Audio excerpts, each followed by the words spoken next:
present the amusingly transcribed adventures of Ozzie and Harriet, starring America's favorite young couple, Ozzie Nelson and Harriet Hilliard.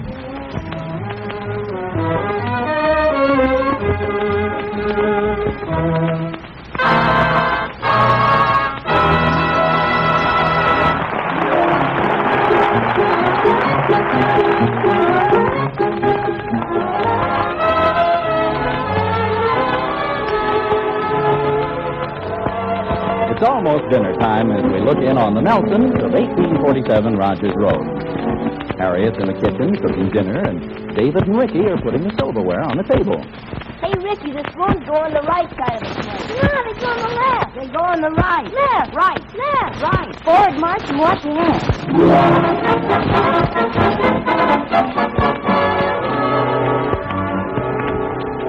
And Ozzie? Well, the head man of the Nelson household is sitting on a stool at the soda fountain in a corner drugstore downtown, letting his eyes wander over the menu.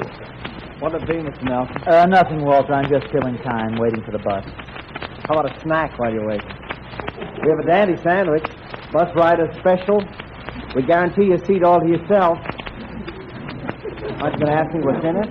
Okay, Walter, what's in it? Slice of Limburger between 2 slices of onion. A fella ate 2 of them yesterday. He had to drive the bus home himself. I say a fella ate 2 of them. Yeah, I'm sorry, Walter. Yes, I'm just a little bit concerned here. You waiting for somebody? No, not exactly. I'm just waiting to use the telephone. Oh. I wonder how long that guy in there is going to talk.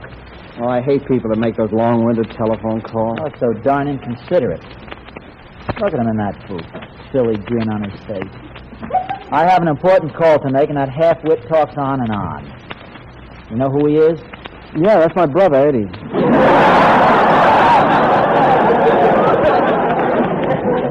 No offense. Actually, he's probably a pretty nice fellow. No, he isn't. He's the most long-windedest guy on the telephone I've ever seen. As a matter of fact, I wish he wouldn't hang around here. He upsets me. Always crying, watching me. And why do you let him hang around? What can I do? He owns the drugstore. If he'd hang up that telephone, I'd like to call my wife. It's darn late. She's probably fit to be tied by now. Well, why don't you run across the street and use the phone in Charlie's gas station?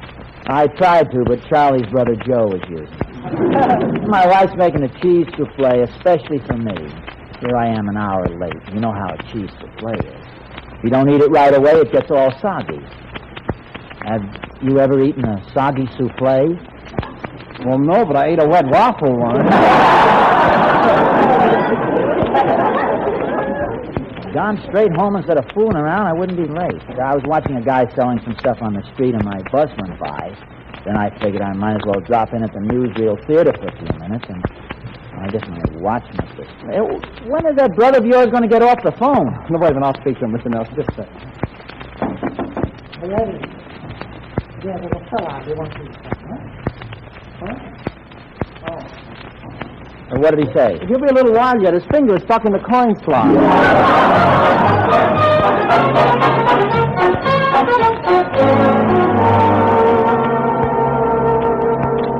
When are we going to eat, Mom? Oh, as soon as your father gets home. Right, that's what you said 15 minutes ago. I'm awful hungry. Where is Pop? Maybe he had an accident. No, if he didn't have an accident downtown, he had one when he walked in the door. Are you mad, Mom? Oh, people don't get mad, Ricky. They get angry. Animals get mad. Are you angry? No, I'm mad. Hand me a pot holder, David. Want me to open the oven door for you? I'm awful hungry. No, I'll do it. Boy, it sure smells good. Oh, it's getting too brown. I'd better take it out. Gee, it looks well, Mom. Well, your father better get here pretty soon.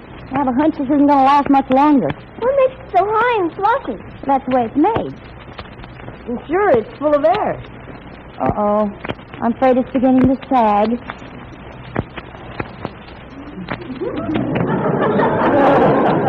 Well, there goes our cheese souffle. Get the tire pump out of the garage. No, it's no use, boys. Isn't that a shame? It looks so pretty, too. It's okay, Mom. It looks like a good pancake. Oh, if that isn't disgusting. Close the oven, David. That's probably your father. Hello, and make it good. Hello, dear. This is Mother. something wrong? Oh, hello, Mother. My cheese souffle just went flatter than a pancake. Oh, that's too bad. You should have served it as soon as it was done, dear. Won't she? I know that. But I couldn't serve it because Ozzie didn't come home. Doesn't he like cheese souffle? Yes, I made it especially for him. That's just it. He promised to be home at 6 o'clock sharp. Well, I wouldn't get all riled up about it. I'm sure he isn't late on purpose. Well, I'm not riled up, but he'd better have a good excuse. Now, I don't like to interfere, Harriet, but if you've seen the picture I saw last night, you think twice before you started giving the poor boy the third degree. What picture is that? It's at the Rialto. It's all about a wife who nagged her husband until he left her. It's called I Married a Nag.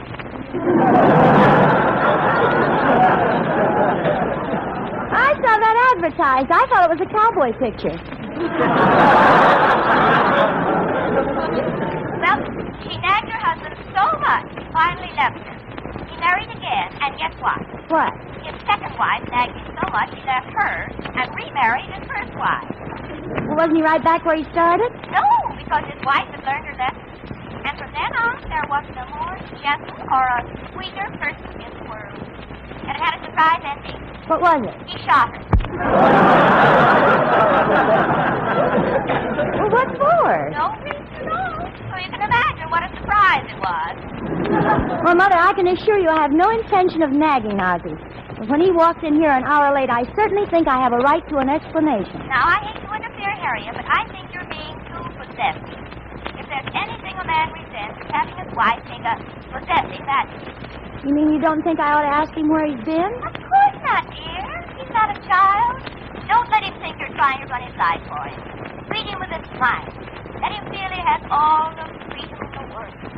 I guess you're right, Mother. Now, I want you to promise when Ozzie comes home, you'll treat him with a smile. I will, Mother. Great big one, from ear to ear. Yes, Mother. Not a little tiny one, but a great big shiny one. Promise? Yes, Mother. I'll go right up this minute and get my teeth.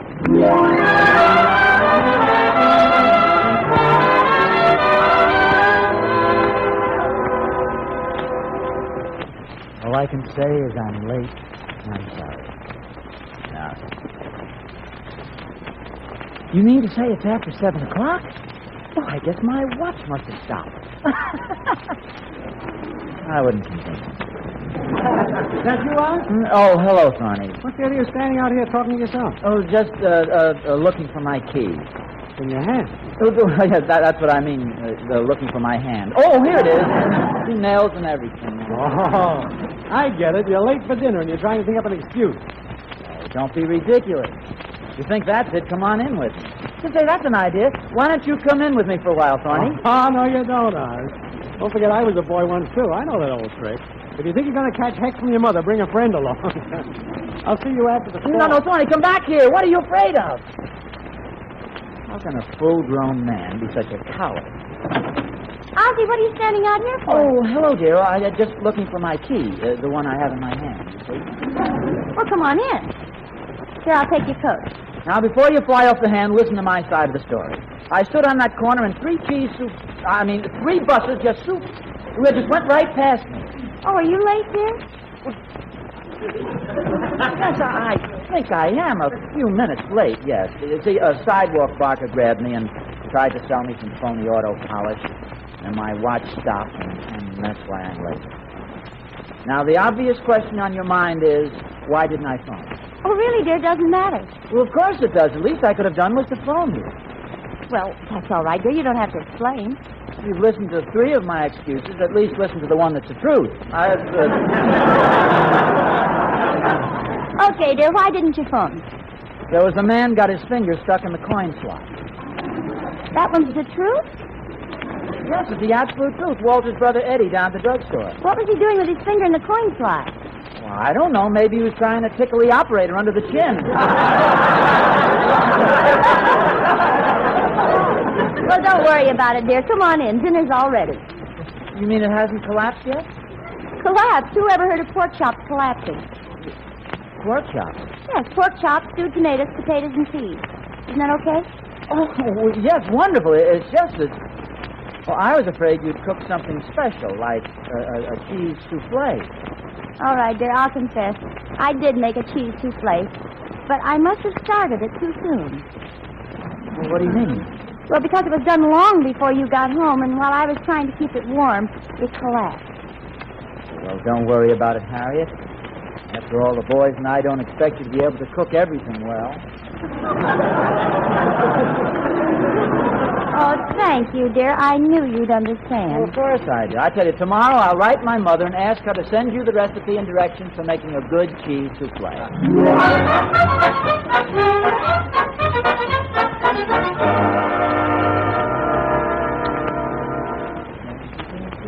Is that you, Ozzie? Oh, hi, Thorny. Where are you headed? I'll tell you the truth. I was sneaking over to peek in your front window.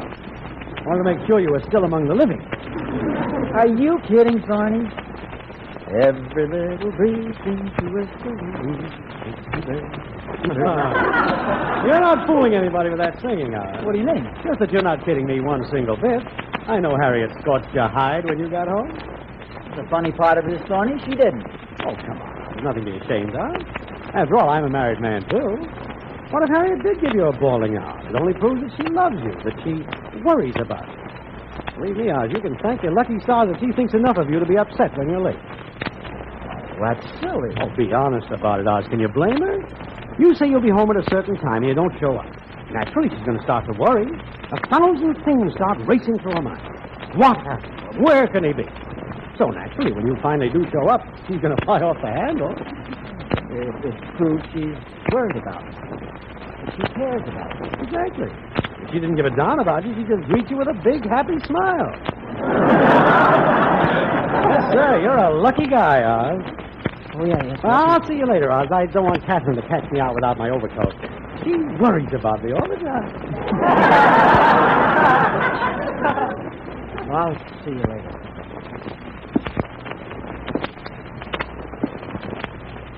But, you know, maybe I'd fallen into a manhole.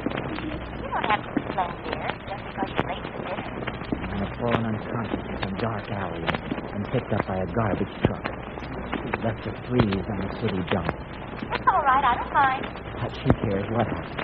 About anybody. Hey, Mom, where's the guy that used to hang around here? Yeah, the guy who used to call Pop. I don't know. He went out a couple of years ago and didn't come home to dinner. He probably fell in the river. Oh, poor little lamb who has lost his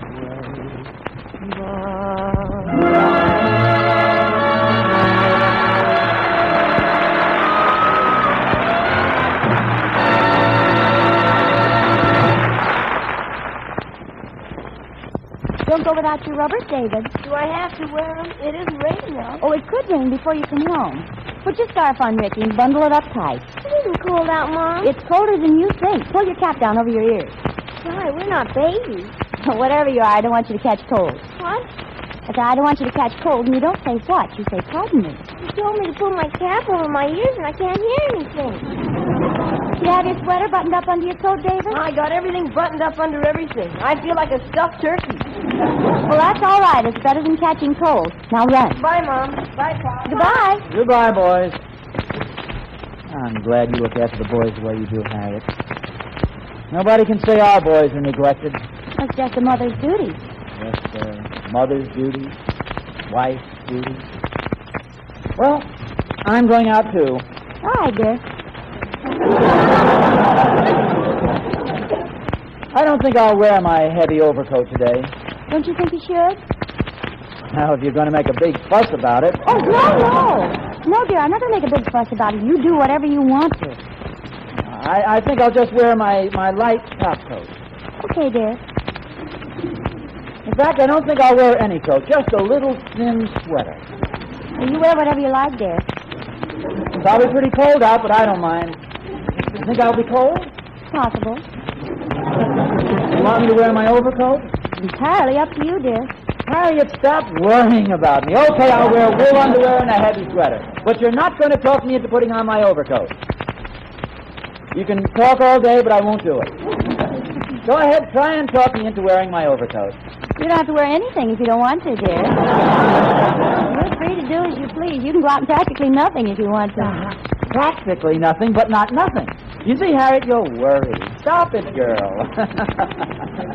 If you promise not to worry, I'll tell you where I'm going this afternoon. Oh, no, dear. No. You don't have to tell me every place you go. You mean You don't care where I go? Well, of course not. I'm your wife, not your jailer. Goodbye, Harriet. Goodbye, dear.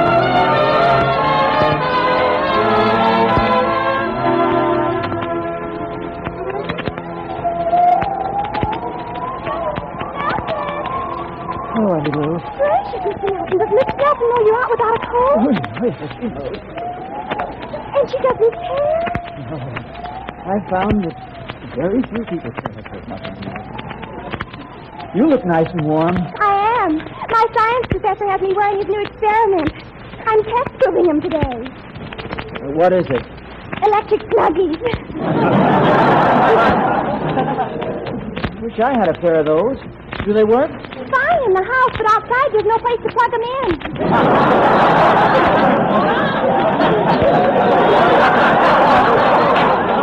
Mr. Nelson, I can't understand Mrs. Nelson letting you out of the house without a coat. Very simple, Emmy Lou. I'm neglected. Oh, no, Mr. Nelson. I know the signs.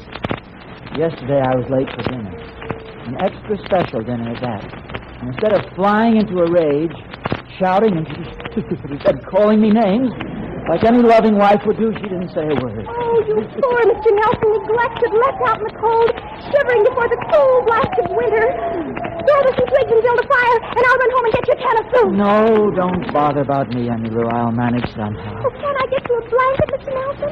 We have a nice warm one. Daddy throws it over the car at night. No, I'm all right. Oh, but I feel so sorry for you. Your poor, pitiful figure huddled against the wind. Oh, you'll catch cold. I know you will. Oh, it doesn't matter, Emmy Lou. I don't want to be a burden to anybody. Oh, you're not, Mr. Nelson. You're good and kind, but nobody appreciates you. That's life, Emmy Lou. Oh, don't you worry, Mr. Nelson. They'll be sorry when you're gone. A moment, perhaps, but then life will go on without me. I'll always remember you, Mr. Nelson, just like this. A forlorn, forgotten, pitiful hulk of a man, abandoned by the world. Thank you, Emmy Lou. You're a good girl. I'm going now. Where are you going, Mr. Nelson?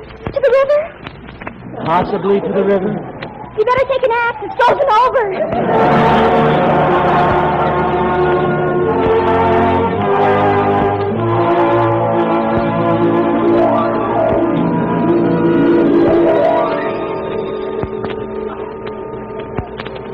Tell me, Doctor, how much longer has he?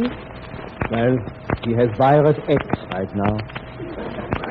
When it completes the alphabet, that's it.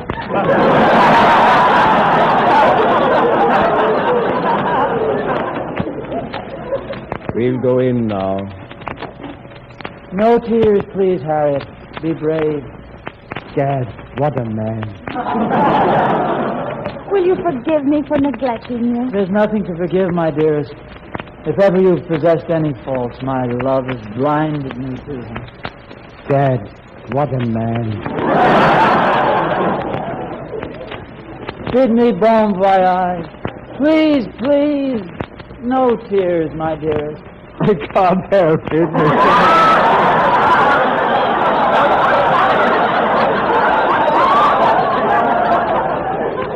Farewell. Goodbye till we meet again. Au revoir.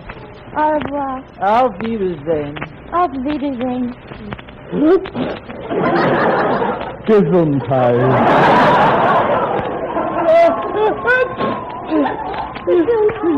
You better get home, Mr. Nelson, before you get pneumonia. You look terribly cold. I'm frozen stiff. Can I do anything for you? Would you please? Just roll me over and slide me up the hill.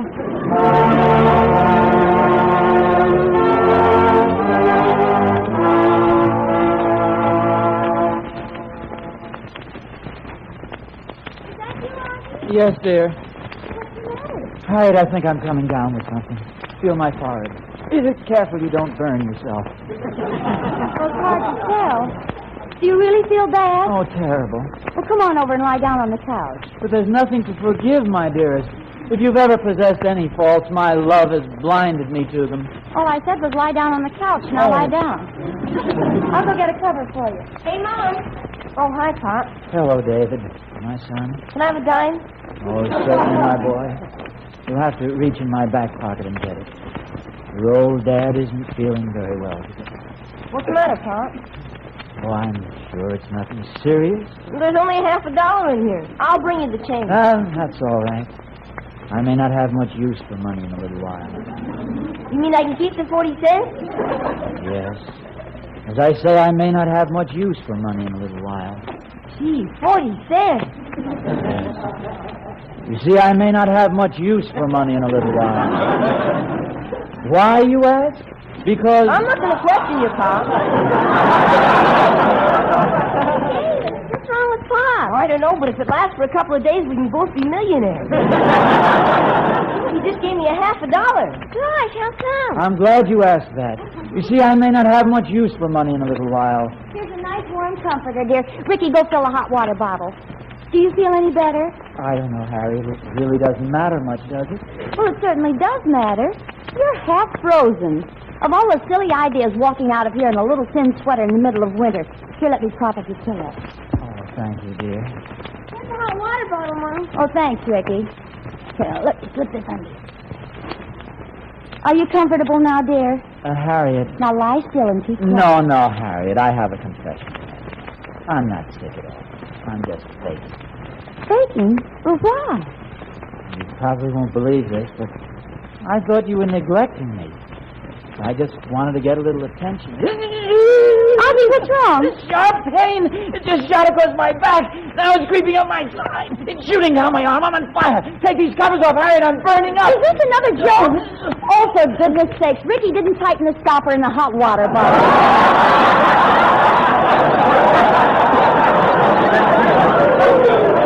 David, get a towel.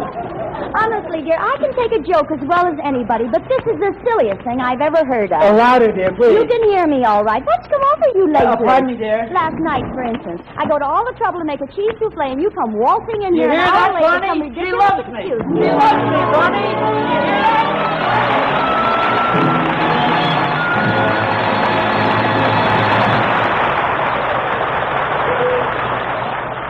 This is Vern Smith saying tune in again next week for another transcribed adventure of Ozzie and Harriet, starring Ozzie Nelson and Harriet Hilliard.